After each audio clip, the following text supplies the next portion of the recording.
Hello, my name's Max Stein. And I'm Abbey Curzon. And we are the Not Your Average Knitting Podcast. So, my name is Max Stein again. I live in Calgary with Abbey.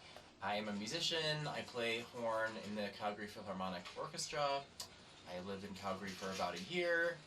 Do you want to say a little bit about yourself? Sure, yeah. I'm an elementary school music teacher, and I live in Calgary, Alberta.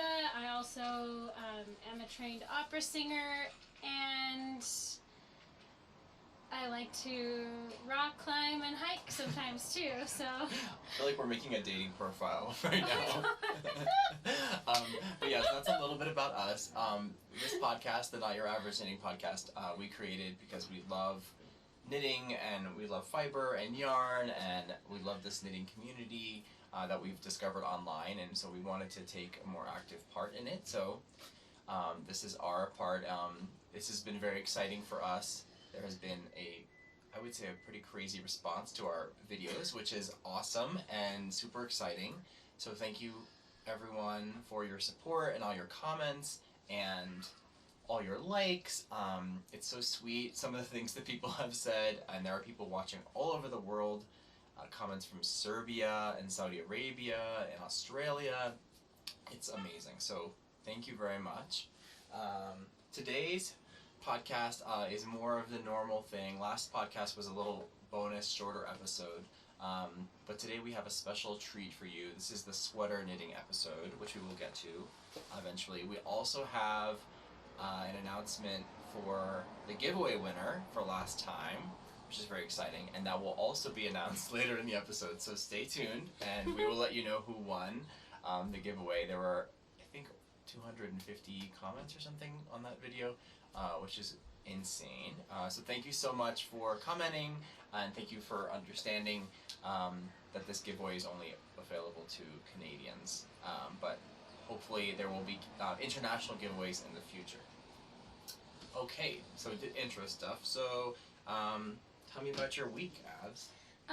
So my week, I've been kind of getting ready for back to school, so I've been doing a little bit of shopping for that. I also took part in an interview and made a speech with Sarah Hoffman, who is in Alberta. She is an MLA in Edmonton, I believe, and so this kind of press thing was about the need for smaller classes in Alberta or smaller class sizes in schools in order to help us educators and our students be able to physically distance to prevent outbreaks of COVID.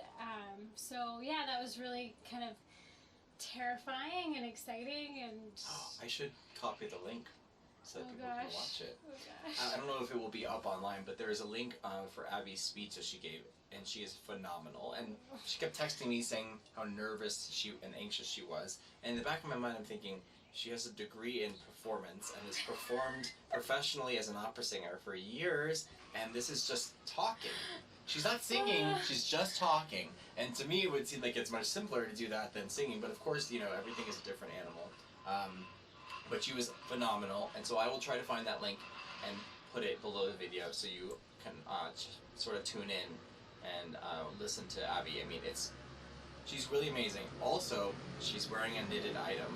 I won't tell you what it is. Oh yeah, maybe we should see if they watch it, if they can post it. If you watch the video, you'll know what the knitted item is.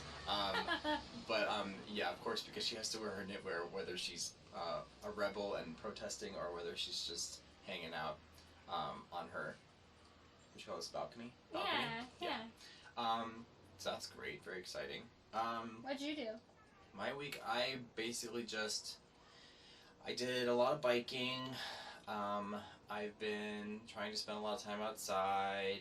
I had a concert. I've been holding these neighborhood concerts outside my house with members of the orchestra, of the Calgary Philharmonic, sometimes just other musicians, people that I know, friends, and there have been patrons and neighbors, and there's an audience being created almost now. I wasn't expecting to do so many concerts. I started doing these concerts about a month ago, and I just started with one, and then it ultimately led to another one, and then another one, and another one, and I actually have 3 more scheduled now, and there's even more interest both from the audience and also from other musicians of the orchestra and from singers from the Calgary Opera, which Abbey has helped me connect with them. So that's really exciting, and we donate the proceeds of these concerts to nonprofits. So one concert we donated money to the Mustard Seed, which is a shelter in Calgary. Another week we donated to the Calgary Food Bank. Another week, what was it? It was, the Phil Kids music program of the Calgary Phil. It's sort of the music education after school program where musicians from the orchestra go to schools and work with students and provide music instruction and instruments and things like that to students who would normally not have those things available to them. So it's usually a specific school every single year, and tends to be an underprivileged student body, of course. Let me think what else. It's hard. During COVID, I feel like everything sort of washes. It does. Everything washes together. It's hard sometimes to think about what I've been doing day to day. Let's see. My calendar. My calendar is the way that I stay functional during COVID. Yeah, I mean, I just spent a lot of time seeing friends and spending time outside, and of course knitting a lot. I've been knitting a lot on this project that you all will. I can't speak. You will all see soon. I might edit that out. That's stuttering. Okay, so whips. So, do you want me to show my whip first? Sure. You have a whip that you've been working on a little bit, and you have a new whip, which is the same new whip as mine. And you have another new whip. Yeah, okay. So, Abbey and I have been wanting to knit a sweater together for a very long time. I'm not sure why it's taken us so long, but I think that it's just that we're both always delving into these big projects, and sweaters usually take between 3 weeks to a few months to work on, and it's hard to find the time when we were both sort of done with one project and ready for another one, and we both have the same level of interest in either a yarn or a pattern or whatever it is. And also Abbey and I are very different in terms of physical shape, obviously. And so finding a pattern that would work for both of us also is difficult, so there's many elements to why it's taken us so long. But we decided that we were going to knit the Trove Sweater, which is from the Pom Pom Quarterly, and it's gorgeous. It's this gorgeous pattern. Yeah, it's from this Pom Pom. Here, let me hold it. I mean, this publication is just gorgeous, and it's done so professionally. The book itself, I think, is a work of art on top of the actual patterns, which are the physical works of art that are inside this. So this is the Pom Pom Autumn 2019. 30. It's gonna be hard to see that on there, but I remember I was at a cafe with Abbey, and she brought knitting magazines, as we sometimes do. When we sort of each collect a knitting magazine, we'll bring it and nerd out and look at each other's knitting magazines. And I was looking in here, and I saw the Trove Sweater, and I mean, I just thought it was absolutely gorgeous. So this is the Trove Sweater.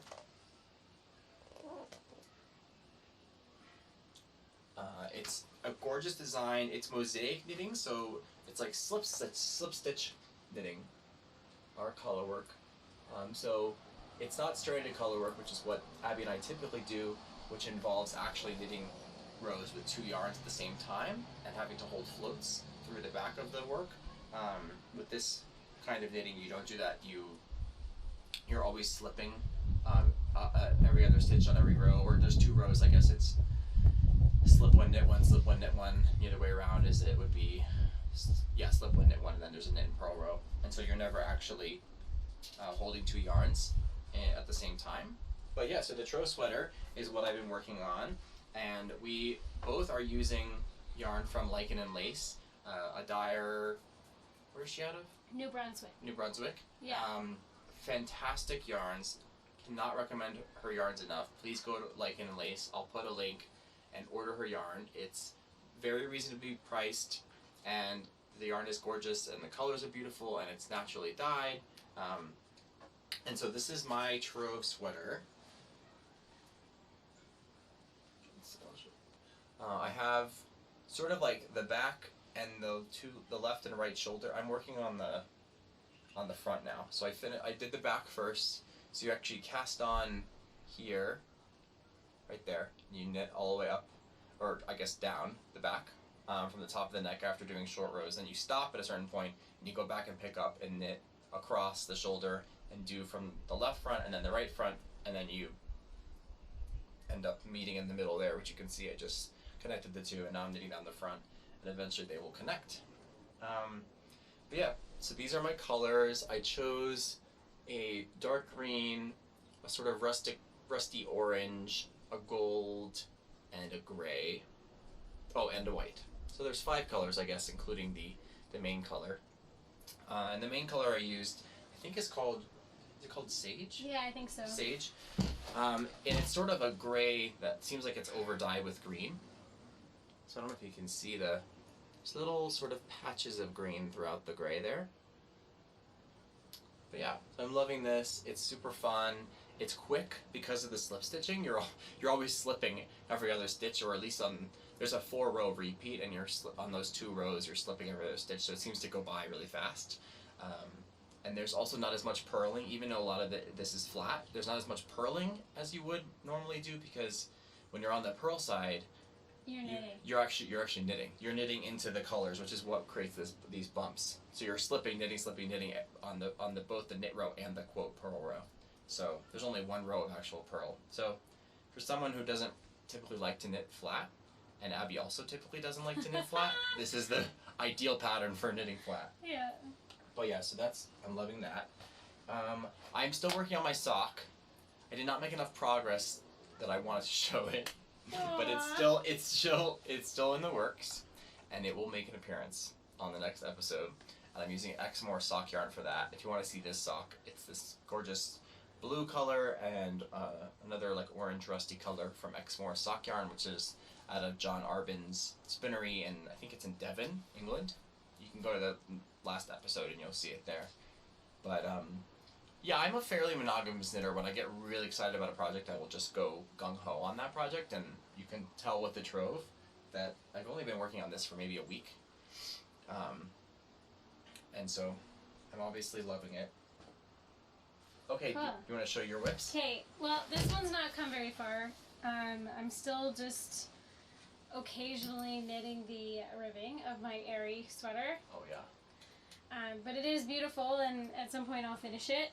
I also did a tiny bit more on my sock, and I should just start the ribbing because I feel like it's long enough, but I just haven't yet. So this is my sock. And if I grab it.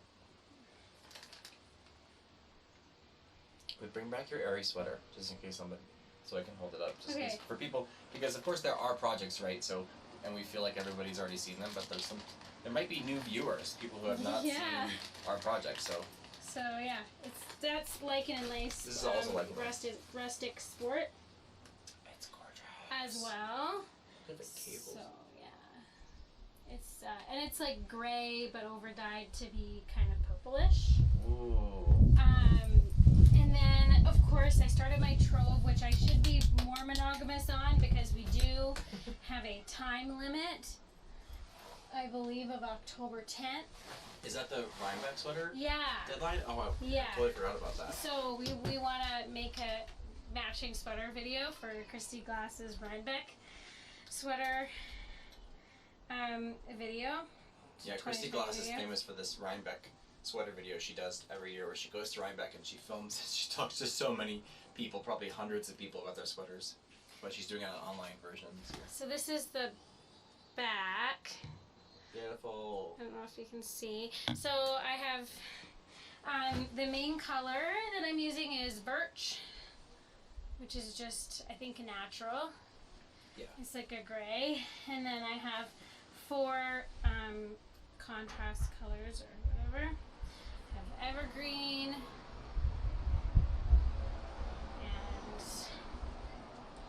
And I think this one's like called Rose or something. It's sort of like an overdyed. It's like rose gold almost.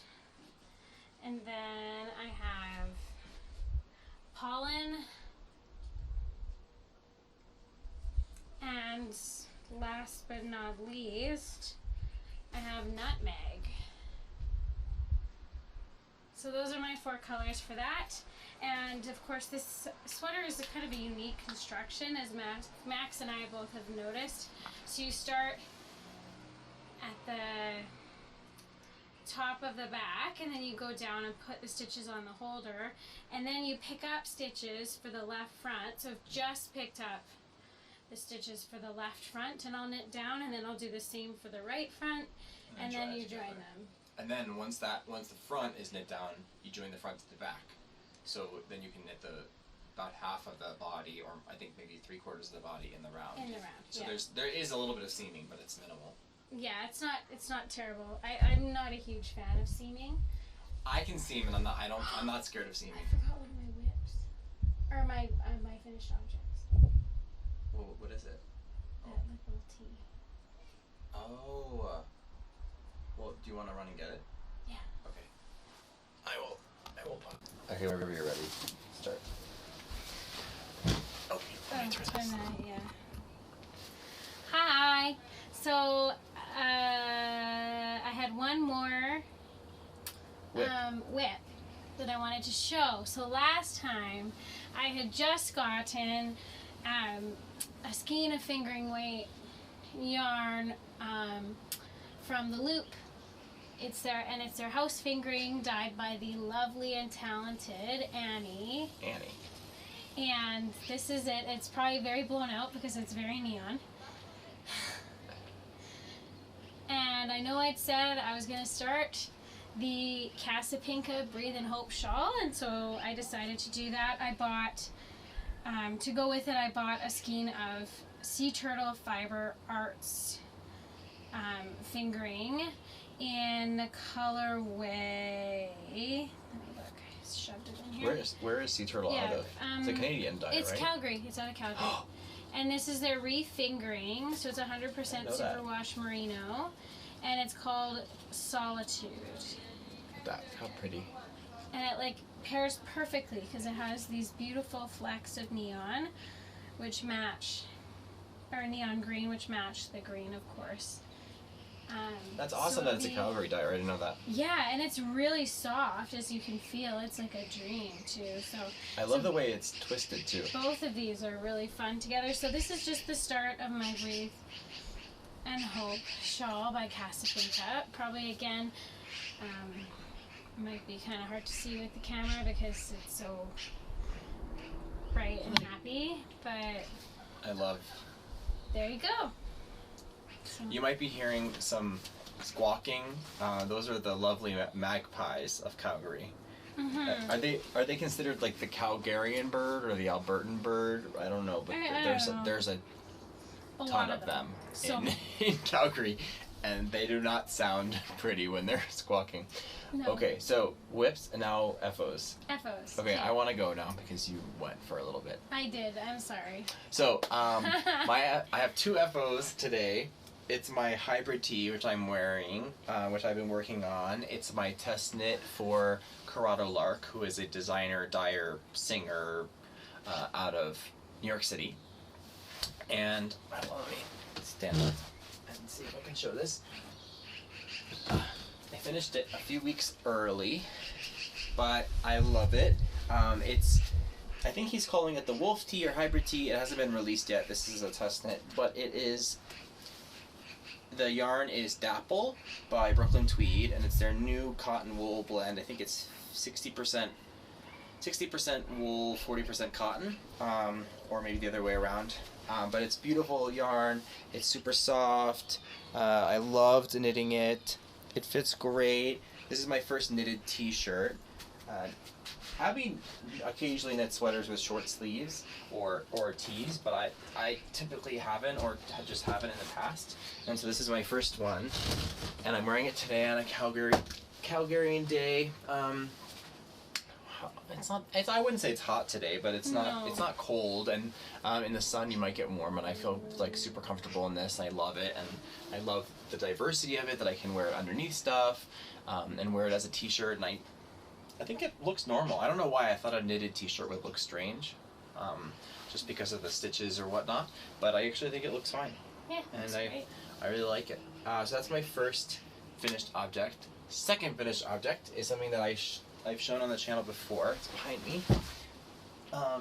This is my Wave of Change jacket cardigan by Denise Byron, I think is her name.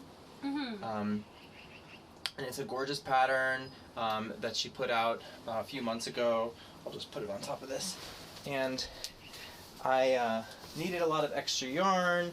I used Brooklyn Tweed for this sweater also. I used Quarry, which is I think the chunky weight.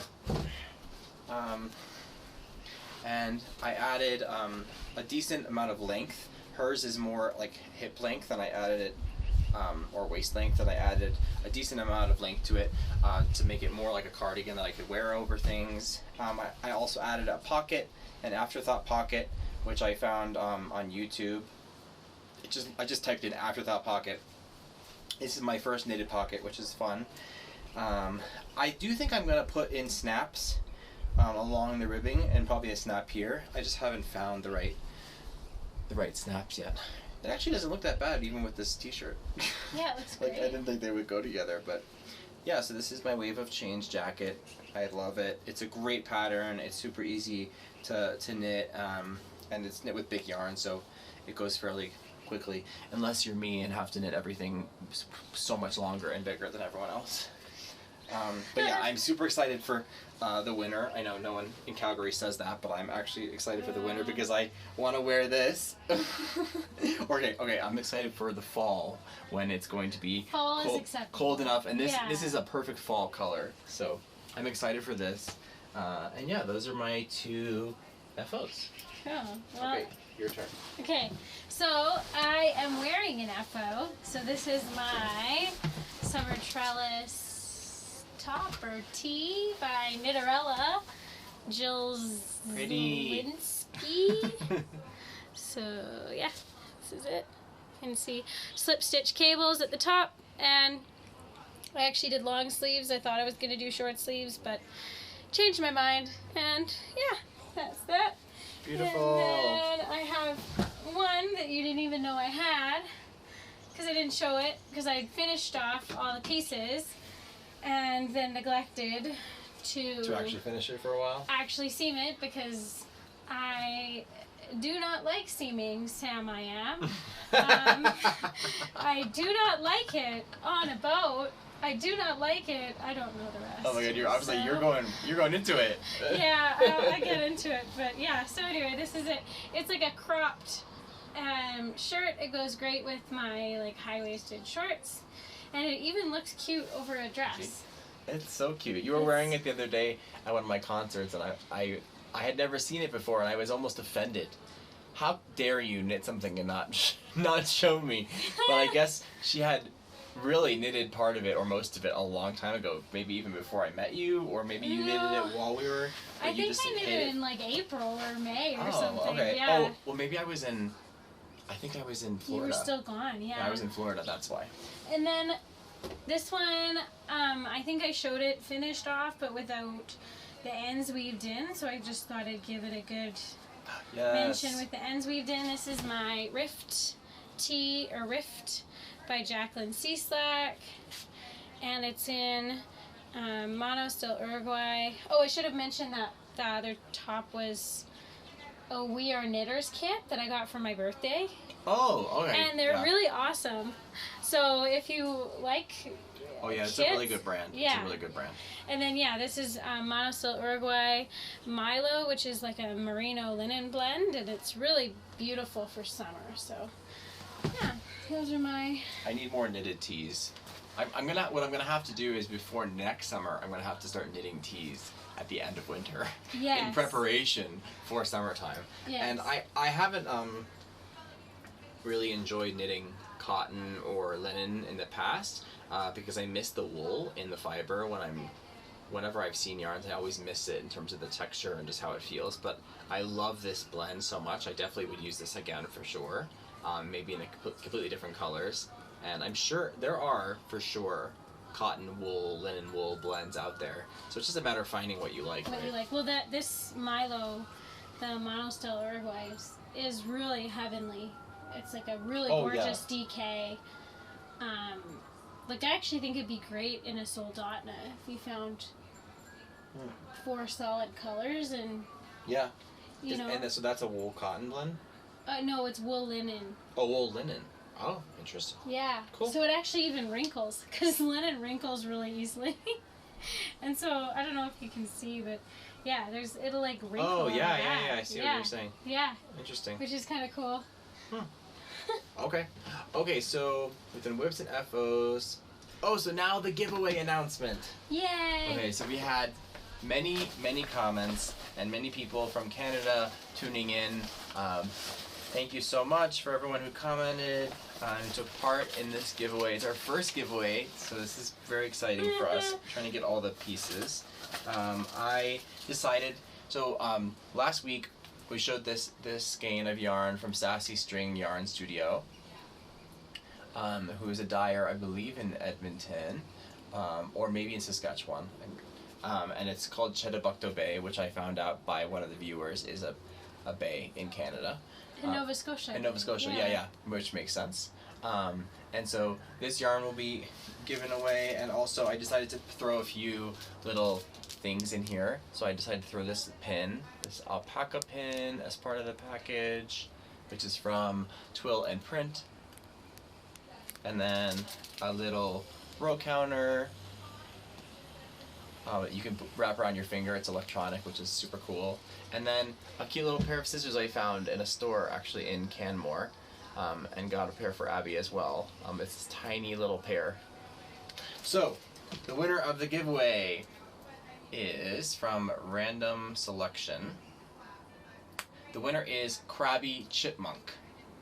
Krabby Chipmunk! Congratulations! So Krabby Chipmunk, I mean, that's an awesome name, first off. Krabby Chipmunk commented, "Loving your spunk. I enjoy that you're supporting local Canadian businesses. Have fun on your hiking adventures and stay safe. I'm in Ontario and would love to know which shop you got the Alpaca My Bag at from your last episode."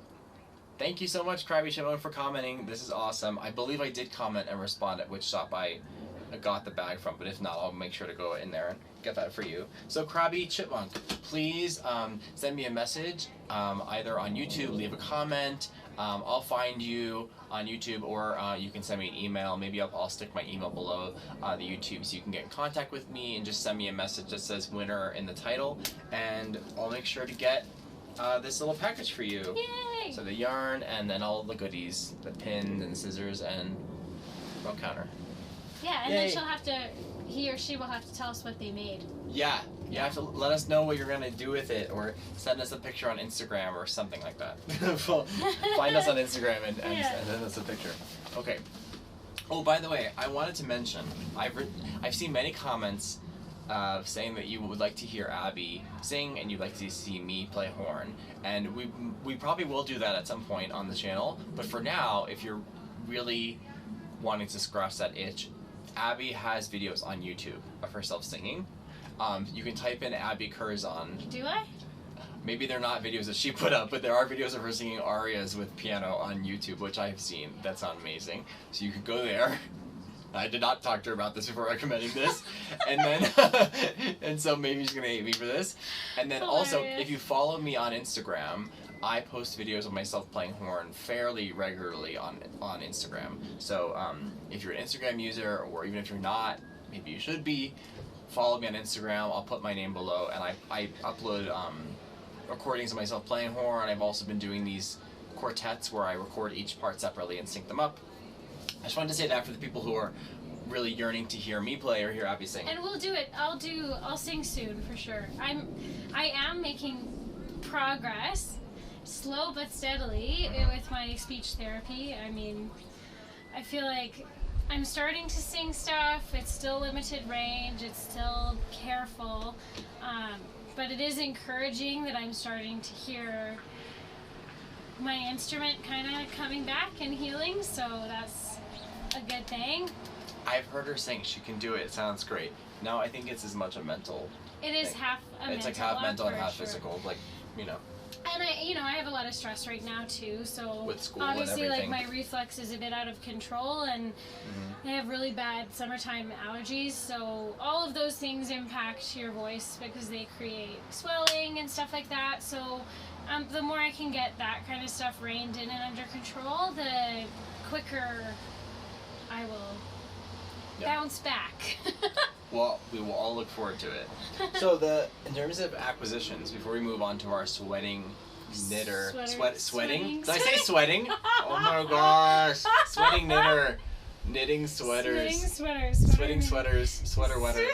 There's just like a lot of words are hard during a pandemic. Words are hard. Sweater, knitting, tips and tricks. Before we get into that, we should probably do a little acquisitions. So that neon green yarn that Abbey showed, that's from the Loop, which she said. They have, it's a store in Calgary. It's on Kensington Road and 19th Street, I believe. And it's a gorgeous store owned by wonderful people, including Annie, who dyes the yarn. Please go check it out. It's a great place. Recently, I saw that Annie kept posting things on Instagram of things that she was getting into the shop, new yarns, notions, etc. And I believe an employee of the Loop, her name is Rose. I believe Rose's husband makes these, which are they're these little spindle sort of things that you can put a cake of yarn on, and then as you're knitting, it will spin. Wait, let's see if I can get this on here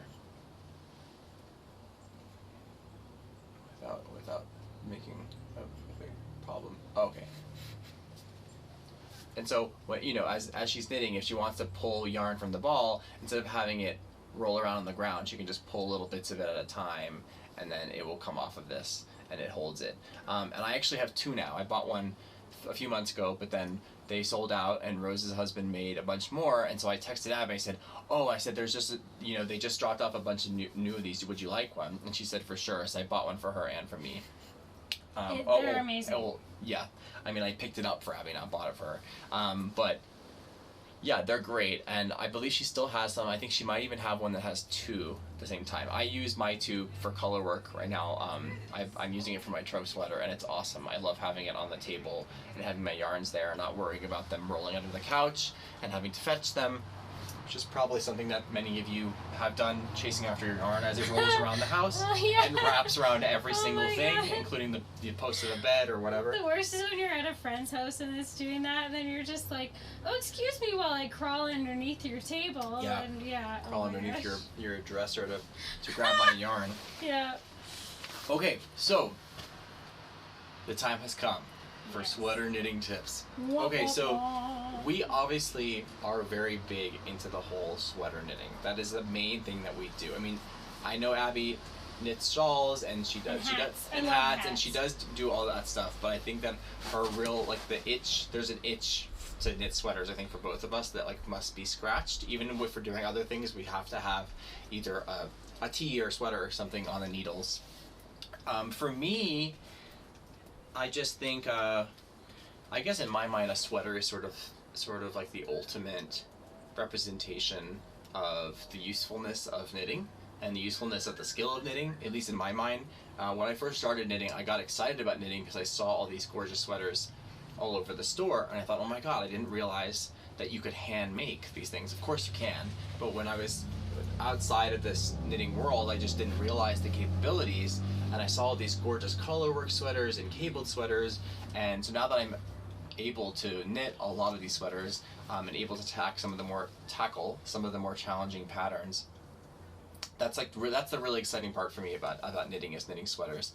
And I like that they're big projects. I like that sometimes they're complicated and are a little difficult to overcome. That part of it actually interests me. The simplicity sometimes of knitting projects is actually the thing that can get on my nerves. But that's why I love sweaters. I think that doing colorwork sweaters is sort of what got me really into sweater knitting, because I love the yoke colorwork sweaters that you see in Iceland and in Scandinavia, and whose patterns are being copied essentially in the States by designers here.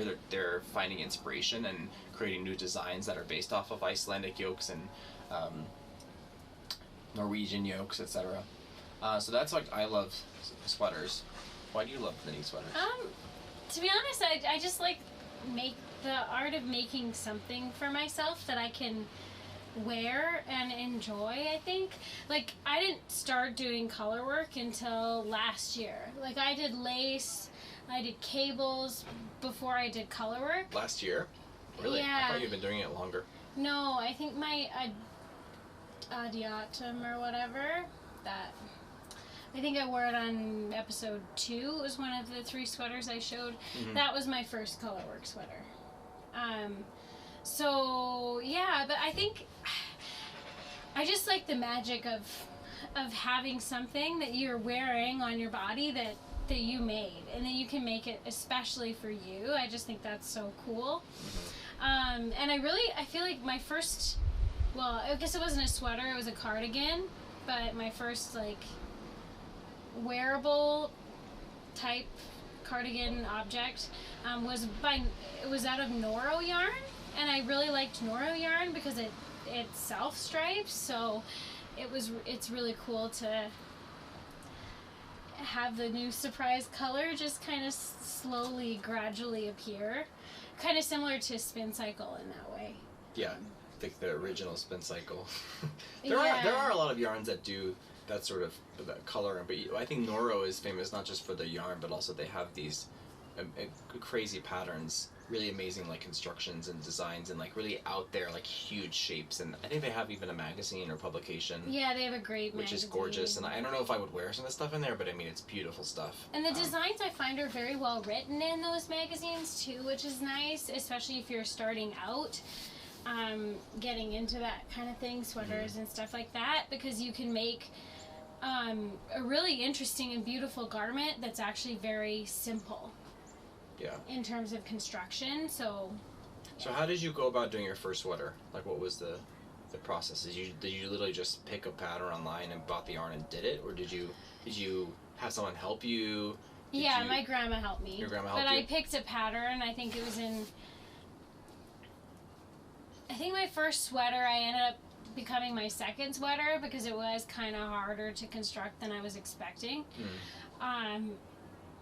But yeah, it was heavily aided by my, heavily assisted. That's coming by from my grandmother. Miss Self-Taught over here, who pretty much learned everything on her own. So I think that it's a helpful thing we're making this video about sweater knitting as much because we love it as there's been a big desire from the audience that we have in the comments. A lot of people are interested in knitting a sweater, and they've never knit one before. A lot of times it's knitters that are actually very skilled, knitters that can do shawls and even knit like something close like a poncho or complicated hats or socks. And I would argue that there's some socks that are way harder. I would argue that some socks are way harder to knit than some basic sweaters. Yeah. I think sock knitting actually is a lot more difficult than sweater knitting in a lot of ways, but the skill sets sort of cross over. You know, if you're an advanced knitter watching this, then you understand that every time you've knit a more advanced pattern or a quote-unquote challenging pattern, there's always skills that cross over. If you learn how to do a gusset in short rows on the heel of a sock and learn to turn the heel, that will help with short rows of the top back of a sweater. If you have to pick up stitches for a shawl or for a blanket or whatever, you'll have to pick up stitches under the arms of a sweater. All the skills translate, so it's not as though one thing exists in a void. I think sometimes people put sweaters up on a pedestal and make it seem like they're super, super challenging, but it's like any other thing. There are really challenging patterns to knit of sweaters, and there are more simple patterns. And I would argue that what I'm wearing, other than the increasing on the top, is fairly simple. The construction of Abbey's sweater that she's wearing, I would say, is fairly simple. The cabled slip stitching, that's where it adds in like a little bit of a complication, because you have to be probably increasing while you're doing. Right? Is it top down? Yeah, it's top down, but I don't remember there being a ton of increases. Okay. On this part, I don't remember it being that complicated of a chart. To be honest, there's 3 charts for this sweater, there's like the top one, the middle, and then the bottom. So yeah, I guess my point is that sometimes with beginning a project or beginning a kind of like a garment, like a sweater for the first time, combining elements together, multiple elements, meaning if there's a chart on top of the pattern, on top of understanding the construction, if there's multiple colors, it adds more layers of complexity and difficulty to like understanding. This one would be simpler. Like this Rift tee is quite a simple construction, I would say. For is it just top down and then you put the sleeves on holders and you it's bottom up. Oh, it's bottom up. And so yeah, you do is the top a bit of back and forth for the Oh, is the top and back flat? No, it's in the round up until the underarms. And then what happens? And then you do back and front separate. Yeah, that's what I meant. Oh, okay, yeah. So the back and front are knit flat, right? Yeah. And then you seam them together, which is why this is right there. That's a seam, right? Yeah. It's a 3-needle bind off. So it's not even a seam. Yeah. 3-needle bind off. Okay, yeah. Which is easy, and that creates this this line, which is part of the design. No, it's pretty. Yeah. You know, it's pretty. But I looked at it, and I guess I would look at that and call it a seam, but you aren't actually using like a seaming stitch, or I guess the 3-needle bind off is considered a seaming stitch, like Kitchener. Yeah. But so my advice, this segment of our podcast is to help people. If you've never knit a sweater and you want to knit a sweater, my personal advice is just do it. Just do it. Like if you want to do it, just do it. It's never gonna be the right time. You're never gonna have like maybe all the support you need, or all the finances for the yarn, or the perfect pattern, or the perfect this, or the perfect that. Just dive into it. Really dive into it. Like that's my recommendation. Find a friend. Yeah, find a friend that can help you. Or grandma.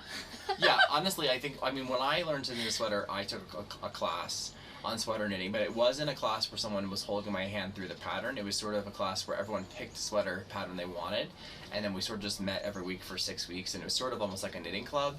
And this woman who worked at the knitting store would help us each a little bit, like if we needed help here and there, but it wasn't sort of like she was walking us through each pattern, because everyone had different patterns. But I recommend buying your yarn from a yarn store if you can, because that way the yarn store is sort of obligated in a way. I'm sure they would want to help you with whatever sweater pattern you end up knitting with that yarn. That way you have someone to sort of come in and check in and be like, hey, am I doing this right? Does it look right? Because I think the biggest challenge with knitting a sweater for the first time is not even necessarily the knitting, it's understanding the construction. Understanding where you are in terms of the pattern, like understanding, okay, I'm at the top of the back, I'm knitting down the back, I'm stopping, now I'm on the left shoulder, sort of understanding the shaping of it all. And if you're a sewist, I think knitting a sweater probably would be fairly easy to understand, because as a sewist, you're cutting out pieces and putting them together, and knitting a sweater is sort of like that. You're sort of knitting different pieces and then placing them together. So we decided to put together some patterns that we thought were good beginning sweater patterns for you all. I'll put some notes in the bottom here with links to these patterns. So 2 patterns that I recommend were Joji Locatelli. All of her patterns are really fabulous, no matter what level you are. Well-written patterns, and she is a sweetheart. And so Joji has a basic classic raglan, which is what it sounds like. It's a raglan sweater. It's top down, all in one piece, and I think it's in DK weight. And it's an easy pattern to read and understand. I think it's only maybe a page or 2. So the basic classic raglan, and that's a unisex pattern. I don't think there's even shaping in it, so that's for everyone. And then a pattern that's a different construction I recommend is by Brooklyn Tweed. It's called Albion. It's by Michelle Wong. And this is a pattern that's written for men. So anyone who's watching who wants to knit a sweater for their husband, boyfriend, son, whoever, the guy in their life that they love or care for, or the men watching this podcast, Albion by Michelle Wong. Brooklyn Tweed's patterns are all fabulous, but Michelle Wong is specifically a designer I love by Brooklyn Tweed. And the Albion is knit, it's like what Abbey said, it's actually like that sweater, like how you described it. It's bottom up, and you knit the bottom and the round up, and then you split the front and back and flat, and you knit them both up, and then you seam them together, and then you knit this, then you like basically, I think you knit the sleeves separately and seam the sleeves on, and then you knit the neckband. And that sweater, so that's partially flat, partially in the round. And that was actually the first sweater I ever knit, was Albion. And I can say that as someone who never seamed and I've never sewed before that, to have picked that sweater, I learned a lot of things. I learned how to go from knitting in the round to knitting flat on the same thing. So like knowing how to take stitches off and put stitches on hold. I learned how to do short rows, which I'd never done before, which means knitting back and forth in the same spot rather than going all the way to the end and back and forth. I learned how to do different increasing. I learned how to do mattress stitch, which is the stitch that I use to seam with a thread to seam the sweater together. So in hindsight, I wish it might have been a little bit easier, but I did learn a lot from that, and it's been very valuable. So that's Albion by Michelle Wong. And so those are my 2 recommendations. And then my recommendation was the Flax Sweater by Tin Can Knits. I haven't personally knit it, but I know it's like pretty highly recommended for beginners, and it's specifically made by Tin Can Knits as being a beginner accessible pattern, and I believe it's top down, pretty simple in the round. It's a nice detail, I think, on the sleeve, yeah, right? it's just got, I think it's got garter stitch down the sleeve, but yeah. most of it's stockinette. And it's really classy looking, and it looks good on both men and women. So, Tin Can Knits has a lot of nice patterns, like overall. Just if you haven't, I'm sure if you're a knitter, I'm sure you've heard of Tin Can Knits, but if not, you should check them out because the Love Notes by them, yeah. Yeah, and they have like really nice color work patterns too, a book that they just recently released, so. Yeah.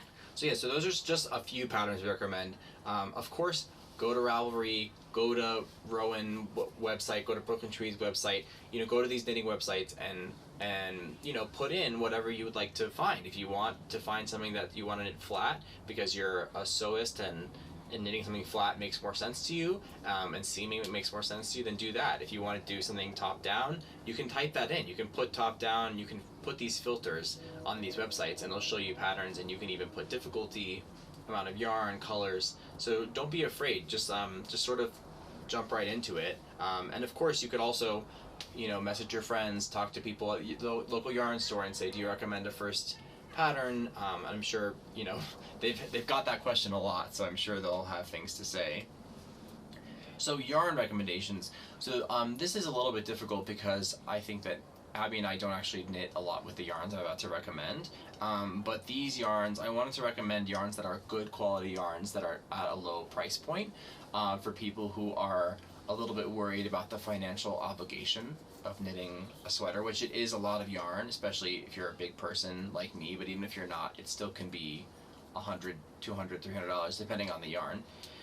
And for someone knitting the first sweater, they might be a little concerned that they're going to knit something for months and months and months and go through the trials and finally finish it and it's not going to fit and they spend money on it. But here's a thing that you can do called frogging.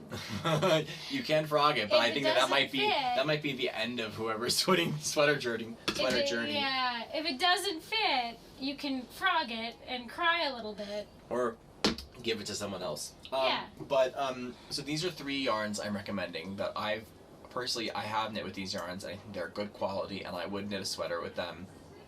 If I was needing to knit a sweater for somebody and I wanted to not spend a ton of money, these are yarns I would definitely go to. The first one is Knit Picks. They're specifically the Andes Highland wool they have, in a few different weights. The Highland wool is 100% wool yarn from Knit Picks. It's great. I've knit that. I had that colorwork sweater I showed once that has colorwork all over in brown and white. That's Andes Highland wool by Knit Picks. I've also used Cascade wool yarn for mittens, and they have fantastic colors, reasonable price, would work well for sweaters. And then the third one, a Canadian yarn, is Briggs & Little, very old, well-known yarn company in Canada. Briggs & Little is very reasonably priced, nice yarn, good colors. It's woolly yarn. It will work well for color work or for anything. So it would look gorgeous, and I want to make a cabled something out of Briggs & Little because I just think the cables would really hold a nice structure with that. Because it's super sticky and structured yarn, so it will work really well. So those are yarn recommendations. In terms of needles, I use pretty much the same brand needles for all of my knitting, and that's the ChowGoo needles. I use the interchangeable set as well as other needles I've bought. I honestly need to get 2 interchangeable sets because I don't have enough needles with the one, but I use it all the time. The ChowGoo red lace, I think they're metal. They're either metal or aluminum, and they're fantastic. The cord's fantastic. We've talked about them before. Abbey uses them also. Those are pretty much the needles I use. What needles do you use? Typically I use whatever I use. I don't have I don't have interchangeables. I just have a lot of random. You don't have interchangeables? No, I just have a lot of. You need to get interchangeables. I know. I have so many random sets of like circulars in all different sizes, but yeah, I don't have interchangeables. And I've tried everything. Like, I don't know what these are. These are like they look like Knitter's Pride. Knitter's Pride. I also have Addie's, and I do have ChowGoo. I will say, out of all of the knitting needles, my favorite is the ChowGoo. But if you're using slippery yarn, I would not recommend, and you're new-ish to sweater knitting or knitting in general, I would not recommend ChowGoo just because of how easily the yarn slides. So it's slippery, off. Yeah. So that's a sort of knowing your materials thing. If you're using something like hedgehog fibers or a hand-dyed yarn that's really slippery and soft yarns are going to slip right off the needle. You're going to want to use something like bamboo or wood. And I always use ChowGoo no matter what kind of yarn it is, but that's also because I'm more comfortable with the needles and I understand sort of like how to hold it and how to knit with a slippery yarn. But for someone who's new, I think it can be overwhelming if you're worried about stitches falling off, etc. So I would definitely recommend the Knitter's Pride for the wooden needles for a slippier yarn. And if you're using a stickier yarn, something that's more woolly, that actually might be a little bit rougher and harder to slip down a needle, you would want something more slippery. So you'd want like an Addie's or a ChowGoo. So in this sweater tips section of the podcast, we're going to talk about a few different products that we've used. We've already talked about the ChowGoo needles and Knitter's Pride. We're going to talk about a few other things.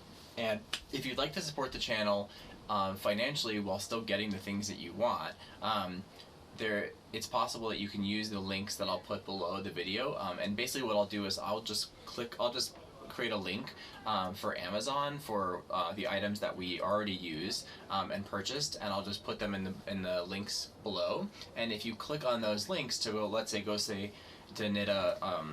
to purchase a Knitter's Pride set of needles, or purchase a ChowGoo needle, or purchase a blocking pins that I'm about to show, if you go through our link, we just get a small percentage of the purchase, and that's just a way that you can support the channel, and we can be supported financially and possibly update our mic, update our camera, and make this more of a regular thing and something that we can feel better about justifying putting a lot of effort into.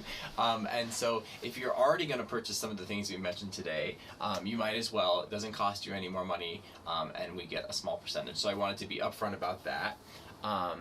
Also, I wanted to mention, you're probably noticing that there are ads in our videos now. We have enough viewers and subscribers now that we're allowed to have ads, and so I've been putting ads, just trying pretty infrequently to put ads in the video as a way for us to have a tiny bit of income from the channel. So please give me feedback and let me know if those are bothersome. I've tried to make it so you can skip them and they don't come up very fast. So in terms of things I think you need for sweater knitting, you can jump in, Abby, if you want. A good pair of scissors. I would say actually get fiber scissors, like actual scissors for yarn. A tape measure, pencil and notebook, stitch markers, lots of stitch markers. You can never have enough stitch markers. You're gonna lose all of them, probably. Progress keepers. Yeah, progress keepers. So have different kinds of stitch markers, ones that are closed loops, ones that can be opened and placed. I recommend having blocking mats. I use, I think, blocking mats I purchased on Amazon. I have 2 sets of them. They are great. You do not need blocking mats. You can block a sweater on the floor, on towels, but the mats help for a sweater specifically to make sure that everything is blocked out to the right dimensions. And the ones that I use, which I'll link below, have lines on them for inches, so that makes it easy. You don't even have to use a tape measure. I recommend blocking pins of some kind. So whether that's like sewing, I wouldn't use sewing needles. I would get blocking pins. I brought some that I use. Where are they? Oh, here they are. So when you buy the set of the blocking mats that I'll put below here, the ones that I use a lot, they come with this box of pins for pinning the sweater down on the blocking mat. And blocking, I think, is pretty essential for sweaters. You don't have to do it, but I think that most sweaters look better.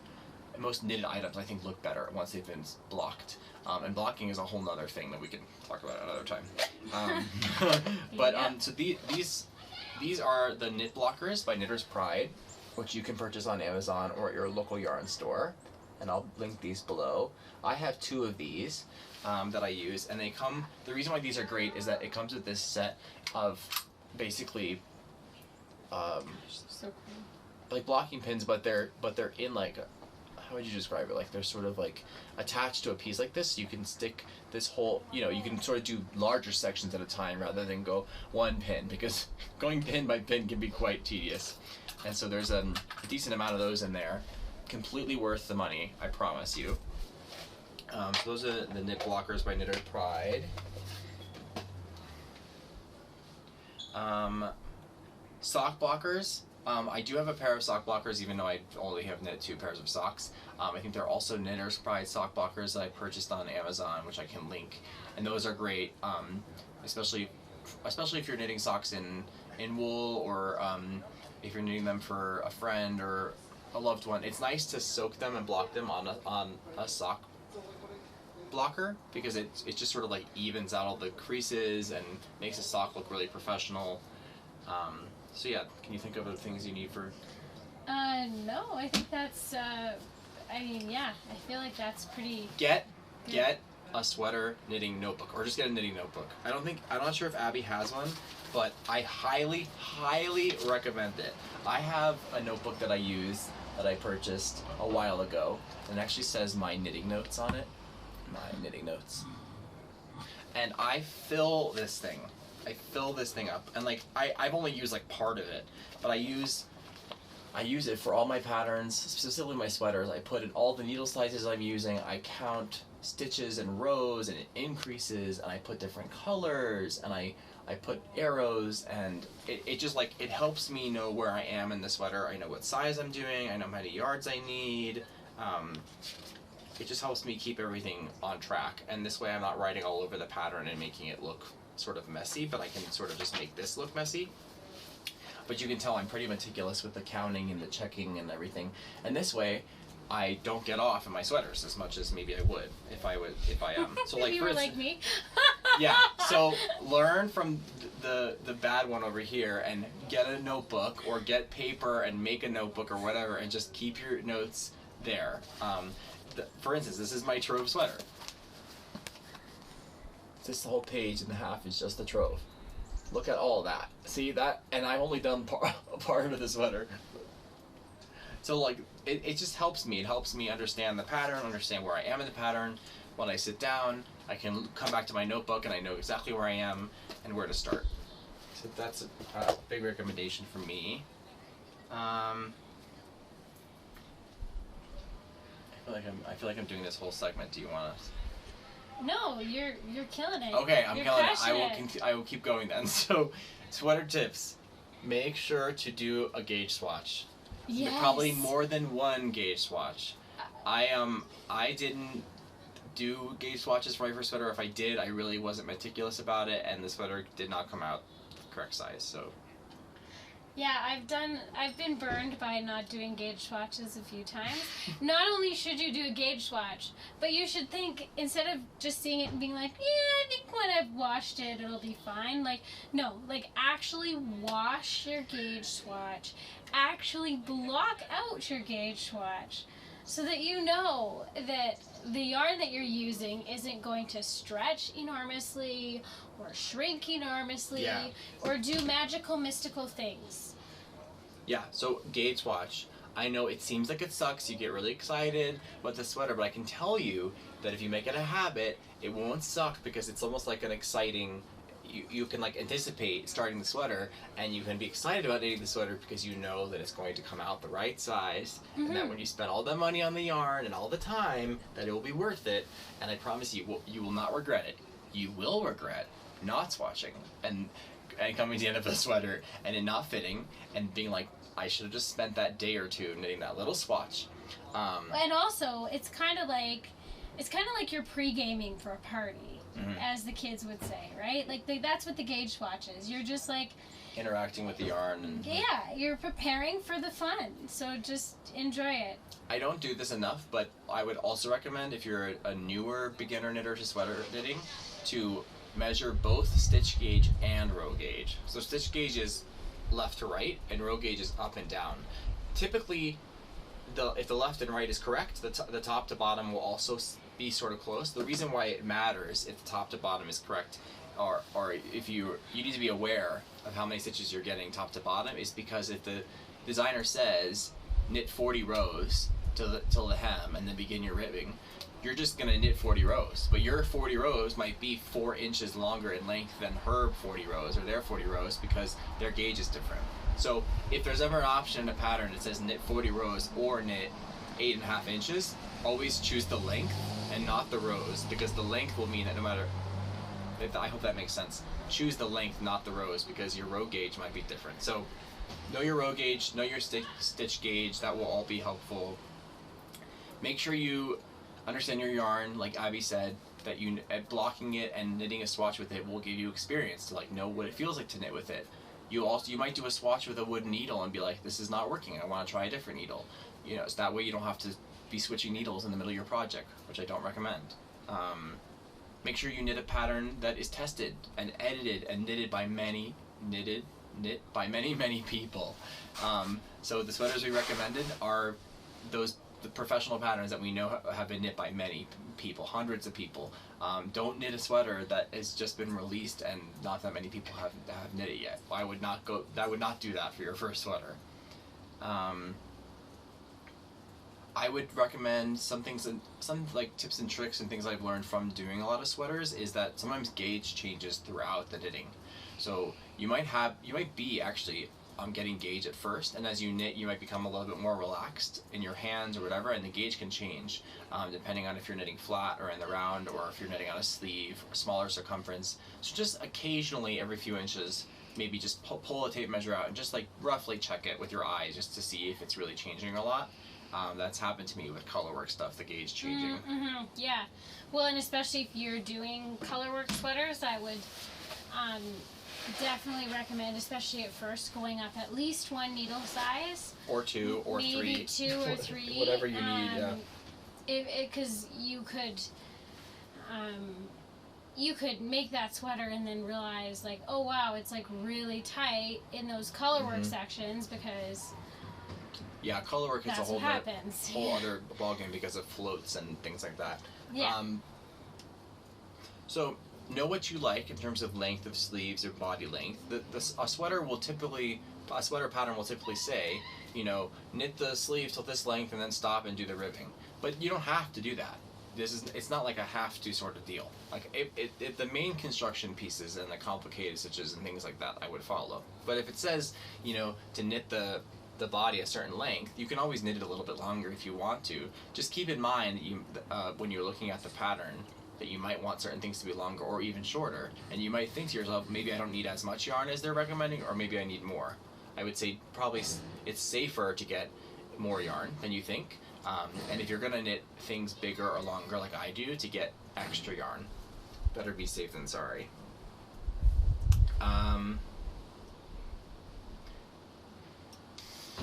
Take notes. Take notes, whether you have a notebook like me or you are crazy and you can just do it without, like Abby. I'm sure Abby, do you take notes? Ugh, who are you? I don't even know you. I feel like we're not even friends anymore. We're like it. How do you? I don't even know how she knits the sweater she does without notes, because I would just not. I would make so many Hilarious. mistakes. Hilarious.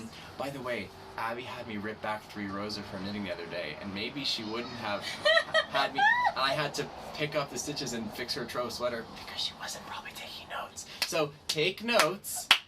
Take notes so you don't have to knit things 3 times like Abby does. Take notes, whether it's on a notebook or on paper, and keep it with you.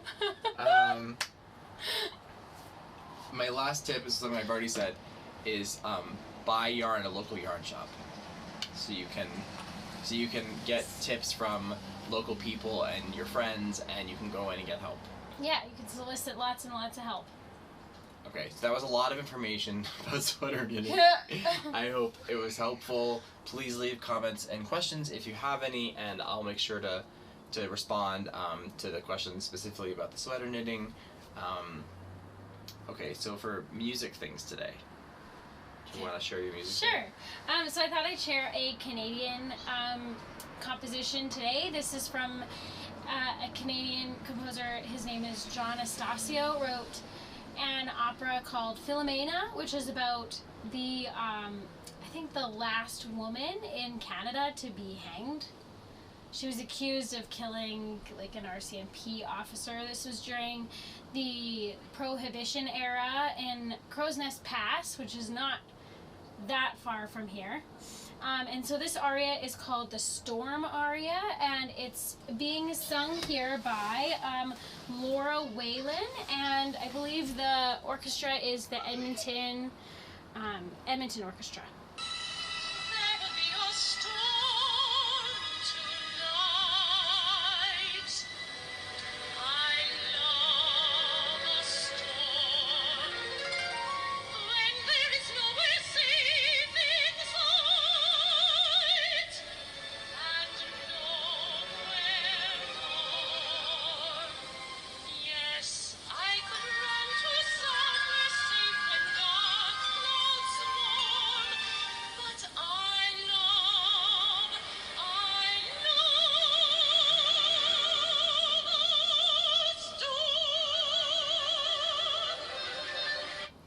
Yeah, we'll put the link to the rest of it. It's really, really gorgeous, so you should totally listen to the whole thing. And my music, I'm not going to play it, but I've been listening to the Bach Goldberg variations for piano, and I've been listening to Glenn Gould, who is a Canadian performer, by the way. Bach is not Canadian, but Glenn Gould is Canadian. And the Gould School in Toronto, Conservatory in Toronto, is named after Glenn Gould. And he died at a young age. I think he died at 50 or something like that, which is very sad, but I really recommend those recordings. It's funny because he sort of vocalizes and makes noises, breathing noises while he's playing, almost like sings along. There's 2 recordings of the Bach Goldberg variations by Glenn Gould. There's an earlier one when he was younger and one when he's older, and I recommend the older one. But it might be fun to compare. Well, so thank you so much for, if you've made it this far, then thank you for watching the entire podcast. We've packed a lot of content into this podcast. This might be our longest podcast yet, but I hope you enjoyed it. I know I did. Please leave a comment, please like, please subscribe to our channel, and let us know how we're doing. And we'll see you all next time. Bye! Okay, bye!